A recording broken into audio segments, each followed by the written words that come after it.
آفریدی نے اداس نظروں سے نرملا کی طرف دیکھا اور سر جھکا لیا۔ نرملا کو اپنی غلطی کا احساس ہو گیا تھا۔ وہ خواب اس لیے سنایا تھا کہ آپ کے سوا اب میرا کوئی رازدار نہیں۔ جب تک پتا جی قریب رہے انہیں اس خواب کے بارے میں بتاتی رہی۔ نرملا نے بڑی سادگی سے اپنے دل کی بات کہہ دی تھی اور ایک نازک سے اشارے میں آفریدی کو سمجھا دیا تھا کہ وہ اس کی زندگی میں کیا مقام رکھتا ہے۔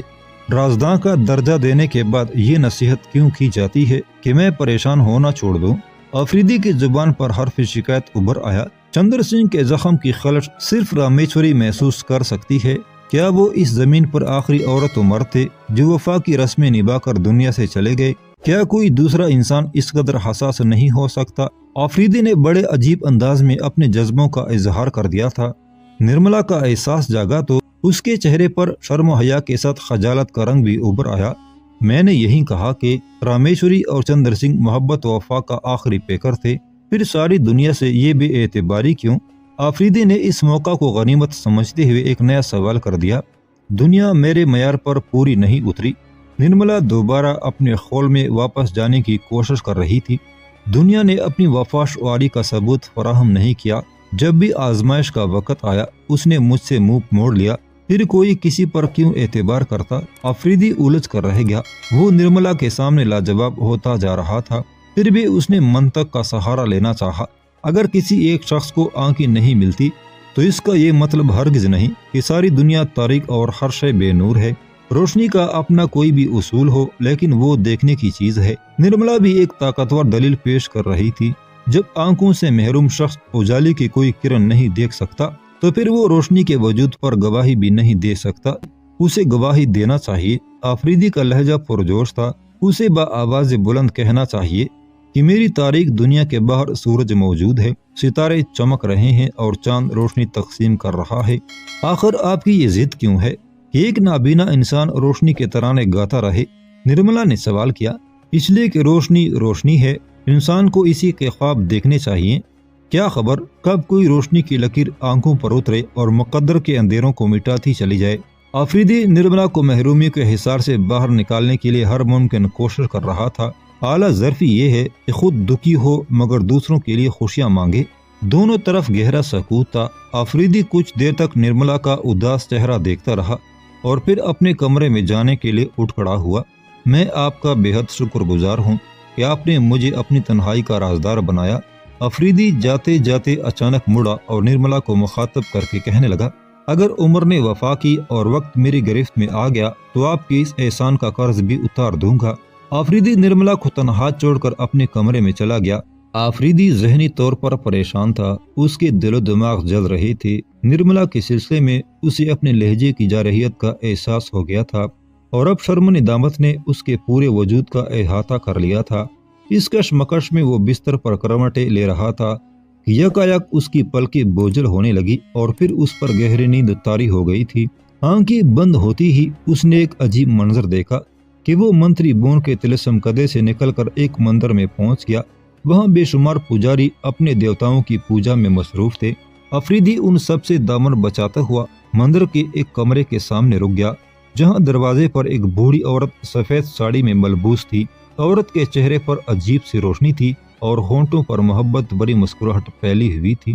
آفریدی کو دیکھ کر بوڑھی عورت نے کہا، بیٹے اندر چلے آؤ، میں نے تمہیں ایک ضروری کام سے یہاں بلایا ہے۔ یہ کہتے ہوئے بوڑھی عورت نے دروازہ کھول دیا اور آفریدی ایک سحر زدہ انسان کی طرح اندر داخل ہو گیا۔ اس کی سمجھ میں کچھ نہیں آ رہا تھا، یہ عورت کون ہے اور وہ ہندوؤں کی عبادت گاہ میں کس لیے آیا ہے۔ بوڑھی عورت نے شاید اس کی ذہنی پریشانی کا سبب جان لیا تھا، اس لیے ایک مشفقانہ مسکراہٹ کے ساتھ کہنے لگی، میرے 2 بچے ہیں، ایک تم اور ایک نرملا۔ کوئی ماں یہ برداشت نہیں کر سکتی کہ اس کی اولاد کے دلوں میں ایک دوسرے کی طرف سے فرق آ جائے۔ تم نرملا کو نہیں جانتے، وہ بہت معصوم لڑکی ہے۔ اس نے اس سنسار میں انگنت دکھ جھیلے ہیں۔ تم اسے اور دکھی نہ کرو، فوراً واپس جاؤ اور میری بیٹی کو منانے کی کوشش کرو، ورنہ تمہاری ماں تم سے روٹھ جائے گی۔ مگر تم میری ماں تو نہیں ہو، میں نے تمہیں آج تک نہیں دیکھا۔ آفریدی شدید حیرت کے عالم میں بول رہا تھا، میں بھی تمہاری ماں کی طرح ہوں۔ عنقریب تم مجھے اپنی جاگتی آنکھوں سے دیکھ سکو گے، جلدی کرو، وقت بہت کم ہے۔ نرملا کو آہستہ آہستہ اندھیرے سے نکالو۔ اگر تم نے جبر اور غصے سے کام لیا تو وہ ٹھوکر کھا کر گر جائے گی۔ جیسے ہی بوڑھی عورت کی الفاظ کی گونج ختم ہوئی وہ گھبرا کر اٹھ بیٹھا۔ آفریدی نے ایک عجیب سا خواب دیکھا تھا۔ وہ اس عورت کو پہچاننے سے قاصر تھا جو اس کی ماں ہونے کا دعویٰ کر رہی تھی۔ آفریدی بہت دیر تک خواب کے مناظر میں الجھا رہا، پھر اسے نرملا کا خیال آیا۔ شاید نرملا اس تلخ بیانی کی مستحق نہیں تھی۔ آفریدی نے خود کلامی کے انداز میں کہا، بالآخر وہ ایک عورت ہے، غیرت مند اور خوددار عورت جسے حادثات کی بارش نے دنیا کے ہر مرد کی طرف سے مشکوک بنا دیا ہے۔ اس نے بچپن سے لے کر جوانی تک بتوں کی پوجا کی ہے۔ اس کی ایک ایک سانس توہم پرستی کی فضا میں گزری ہے۔ اس کا پورا ماحول گمراہ کن عقائد کے اندھیروں میں ڈوبا ہوا ہے۔ کبھی وہ پیپل کے درخت کی جڑوں میں انسانی سروں کو جھکا ہوا دیکھتی ہے، کبھی نیل کنٹھ پرندے کو دیوتا کے روپ میں آدم زادوں کی بستیوں پر سایہ فگن پاتی ہے، کبھی ایک حقیر کچھوا دھرتی کا سارا بوجھ اٹھا لیتا ہے، کبھی زہریلے اور خوفناک سانپ خالص دودھ پی کر آستینوں میں پلتے ہیں، کبھی دریاؤں کی دیوی جوان اور کنواری لڑکیوں کی بھیٹ قبول کرتی ہے، کبھی ایک جانور کی گندگی مشک و عنبر سے زیادہ اہمیت رکھتی ہے، تو کہیں دلوں پر سیاہ بلیوں کے پہرے ہیں، کہیں ایک دیوتا دوسرے دیوتا کی بیوی پر بری نظر رکھتا ہے، تو کہیں اوتاروں کی بیویاں اپنے شوہروں سے بے وفائی کرتی ہیں، کہیں رقص ہے، کہیں نشہ ہے اور کہیں مرلی کی تانے ہیں جن پر ہزاروں دوشیزائیں اس لیے ناچ رہی ہیں کہ کب کوئی منوہر آئے اور انہیں بندرابن کی کنج گلی میں لے جائے۔ علی عامر آفریدی کا ذہن چتوڑ کی تہذیب کے ایک ایک گوشے کو بے نقاب کر رہا تھا۔ پھر اگر نرملا بھی ستارہ پرست ہے تو اس میں اس کا کیا قصور ہے؟ ابھی حلقہ اسلام میں نرملا کی حیثیت اس بچی سے زیادہ نہیں جس نے پورے اعتماد اور استقامت کے ساتھ اپنے پیروں پر کھڑا ہونا بھی نہیں سیکھا ہے۔ پھر وہ زندگی کے سفر میں تیز رفتاری کے ساتھ کس طرح چل سکتی ہے؟ آفریدی کو ہوش سا آ گیا اور وہ دوبارہ نرملا کے کمرے میں داخل ہوا اور نرملا کو مخاطب کر کے بولا، اگر تم اسی طرح روتی رہی تو ایک دن آفریدی ضرور غرق ہو جائے گا۔ پھر کہنے والے کہیں گے کہ جسے ملک کافور کی سازشیں، رام دیو کی عیاریاں اور رانی پدمنی کا تشدد نہ ڈبو سکا، وہ ایک نازک مزاج اور ضدی لڑکی کے آنسوں میں ڈوب گیا۔ آپ ان لوگوں کو یہ نہیں بتائیں گے کہ وہ لڑکی کیوں روتی تھی اور اسے یہ آنسوں کس نے بخشے تھے؟ نرملا نے سسکتے ہوئے لہجے میں کہا، دنیا آنسوں کی خریدار نہیں، وہ صرف کہوں کی تاجر ہے اور ان کا ہی مول لگاتی ہے۔ آفریدی کی سنجیدگی بڑھتی جا رہی تھی۔ ہمیں اشکوں کو اپنی ہی گوشہ چشم میں قید رکھنا چاہیے۔ جب بھی یہ آزاد ہوں گے اسی دن رونے والوں کو تماشا بنا ڈالیں گے۔ سردار، آپ سے بھی میرے آنسو برداشت نہیں ہوتے؟ نرملا نے عجیب معصومیت سے پوچھا۔ تم بھول رہی ہو نرملا، آفریدی نے کہا، وہ میں ہی تو تھا جس نے ایک روز تم سے کہا تھا کہ اپنے سارے آنسو میرے دامن میں جذب کر دو، مگر مجھ سے راجپوت مردوں کی صفاقیوں کا انتقام نہ لو۔ اگر میں تمہارا حرف اعتبار نہیں تو مجھے مٹا دو، لیکن انسانیت پر اتنا شک نہ کرو کہ آنے والوں کے لیے تمام راستے ہی بند ہو جائیں۔ یہ غلط ہے سردار، یہ غلط ہے۔ نرملا گھبرا کر تیز لہجے میں بولی، میں نے ایک لمحے کے لیے بھی آپ کو بے اعتبار نہیں سمجھا۔ خدا مجھے اس دن کے لیے زندہ نہ رکھے جب میں آپ پر شک کروں۔ ایک بار پھر نرملا کے آنسو بہنے لگے تھے۔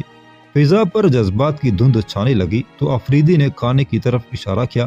نرملا کمرے سے نکل کر باغ میں آئی، نہر میں ہاتھ منہ دھوئے تو گھٹن کم ہوئی اور تازہ ہوا نے شادابی کا ہلکا سا احساس بخشا۔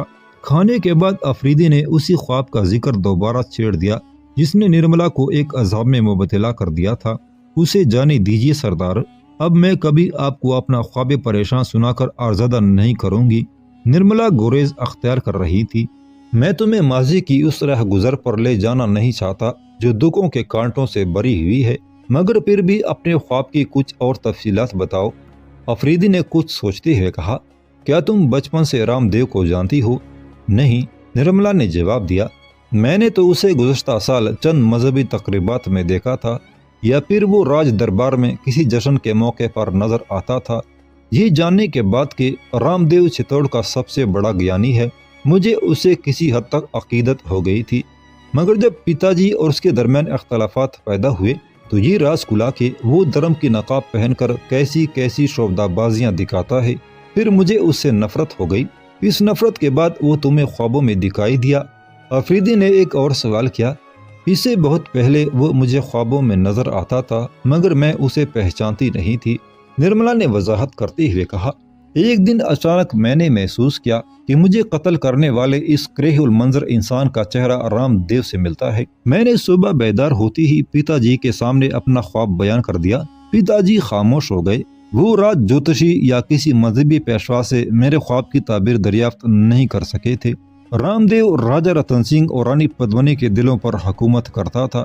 اس خوف سے پتا جی مجھے خاموش رہنے کی تلقین کرتے رہے کہ کہیں میری زبان پر رام دیو کا نام نہ آ جائے اور پھر ایک نئی قیامت ٹوٹ پڑے۔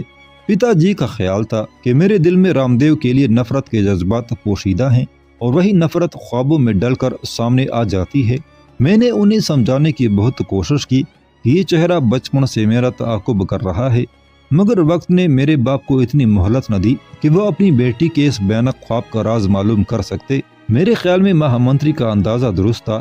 آفریدی نے بہت غور و فکر کے بعد کہا، بعض نفرتیں اور محبتیں انسانی ذہن کو اتنی مضبوطی سے گرفت کر لیتی ہیں کہ پھر وہ اس کے خوابوں کا ایک مستقل حصہ بن کر رہ جاتی ہیں۔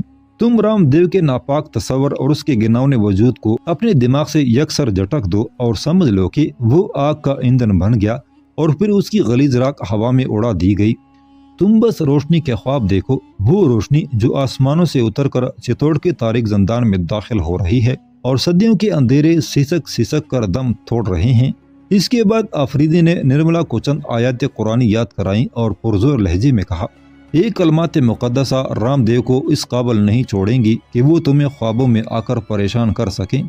آفریدی اور نرملا کے دلوں میں جو طوفان اٹھا تھا وہ کسی تباہی کے بغیر خاموشی سے گزر گیا، مگر سلطان علاء الدین خلجی کے لشکر میں جو سیلاب آیا تھا وہ ہلاکت و بربادی کے بغیر نہیں گزرا۔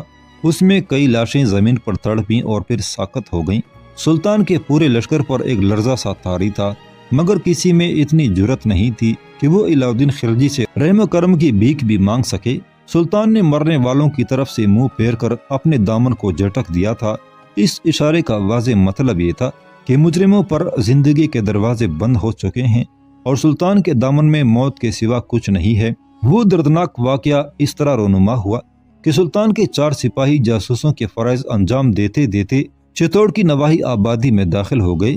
یہ بستی شودروں کی بستی تھی جہاں ہندو دھرم کے مطابق نیچ ذات کے لوگ رہتے تھے۔ جب سلطان کے سپاہی بستی میں داخل ہوئے تو وہاں کے رہنے والے ایک خاص جذبہ احترام کے ساتھ اپنے اپنے گھروں سے نکل آئے۔ ساری بستی میں سلطان کے انعامات و نوازشات کی دھوم مچی ہوئی تھی اور تاجدار ہند کی اسی ادا نے چھوٹے لوگوں کے دل جیت لیے تھے۔ سراغ نساز سپاہی نے کچھ دیر تک بستی والوں سے رسمی باتیں کی اور اس دوران وہ ان نوجوان لڑکیوں کو دیکھتے رہے جو شاہی سپاہیوں کو دیکھنے کے شوق میں اپنے اپنے گھروں سے نکل آئی تھی۔ سلطان کے فوجیوں نے پہلی بار راجستھان میں حسن و شباب کی ایک نئی لہر دیکھی تھی۔ سانولے چہرے، چٹان جیسے جسم، میلے کچیلے لباسوں میں الہڑ اور پرشور جوانیاں ندی میں آنے والی باڑ کی طرح تند و تیز۔ سلطان کے سپاہیوں نے 4 لڑکیوں کا انتخاب اس طرح کیا جیسے کوئی خریدار بہت دیر تک بھیڑ بکریوں کی قطاروں کا جائزہ لیتا ہے اور پھر اپنی پسند کا جانور خرید لیتا ہے۔ یہ کچھ دن ہماری خدمت کریں گی، ایک سپاہی نے چیخ کر کہا۔ جب یہ ہماری خدمت کے قابل نہیں رہیں گی تو ہم انہیں واپس بھیج دیں گے۔ تم لوگ دوسری لڑکیاں تیار رکھنا جو ہماری خدمت کی اہل ثابت ہو سکیں۔ بستی والوں نے یہ جابرانہ حکم سن کر سر جھکا لیے۔ سپاہی نے غریبوں کی بستی کے ترسے ہوئے لوگوں کو مطمئن کرنے کے لیے کہا، ہم اس شہنشاہ کے سپاہی ہیں جو تمہاری تقدیروں کا مالک ہے۔ تم نہیں جانتے کہ ہماری بخشش کے انداز کیسے نرالے ہیں۔ تم یہاں تک آسودہ ہو جاؤ گے کہ تمہارے گھر بھر جائیں گے۔ بستی والوں کے چہروں پر اطمینان کی لہر دوڑ گئی۔ ان لڑکیوں کے باپ کہاں ہیں؟ تیسرے سپاہی نے بلند آواز میں ان بدنصیب انسانوں کو پکارا جن کی آبرو کا سودا ہو رہا تھا۔ سپاہی کے الفاظ کی گونج ختم ہوتی ہی 4 آدمی آگے بڑھے جن کے جسموں پر کپڑوں کے نام پر چیتڑے جھول رہے تھے اور زندگی کے مسائل جریوں کی شکل میں پورے چہرے پر بکھرے ہوئے تھے۔ چوتھا سپاہی اس طرح آگے بڑھا جیسے وہ اپنے پیروں کے نیچے دبی ہوئی کسی چیز کو مسل رہا ہو۔ اگر سلطان کو خبر ہو جائے کہ تمہاری لڑکیوں نے ہماری خدمت کی ہے تو تم صاف انکار کر دینا۔ سپاہی نے بوڑھے کے سینے پر اس طرح ہاتھ مارا کہ وہ لڑکھڑا گیا اور زمین پر گرتے گرتے بچا۔ پربھو، اس چیز کا انکار؟ بوڑھے باپ نے دونوں ہاتھ جوڑتے ہوئے کہا، سلطان سے کہہ دینا کہ ہم یہاں نہیں آئے تھے۔